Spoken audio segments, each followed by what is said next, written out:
In today's video, I'm going to teach you how to calculate the range in Excel. The range is a simple but powerful statistic.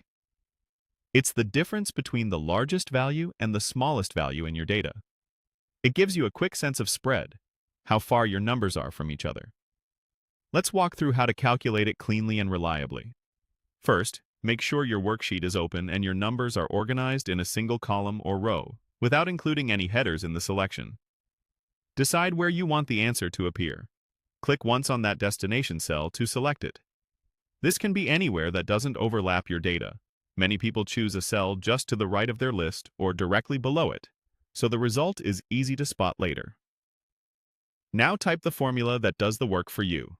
Enter an equals sign, then max, open parenthesis, the range of your data, close parenthesis, a minus sign, then min, open parenthesis, the same range again, and close parenthesis. It looks like this: ecmax A2 A20, min A2 A20. You can type the cell references if you know them, or simply click and drag to highlight the exact cells you want. The key is to use the same range for both max and min, so you're comparing the highest and lowest values from the same set of numbers. Avoid including labels or headers in that selection. Press Enter to calculate.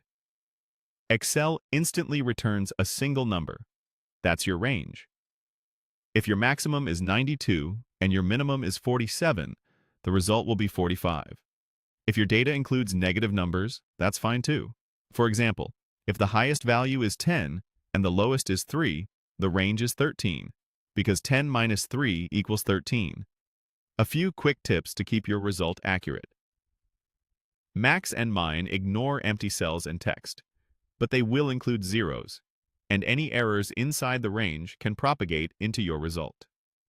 If the answer looks off, double-check that the cells in your range are truly numeric and that you didn't accidentally select a header row. If you expect to add more data later, you can select a larger range up front or convert your list to a table so references expand automatically. You can also reference entire columns, like AA, though it's best to keep ranges as targeted as possible for performance and clarity. That's all there is to it.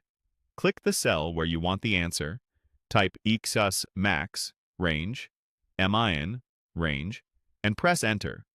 Your range will update automatically anytime your data changes.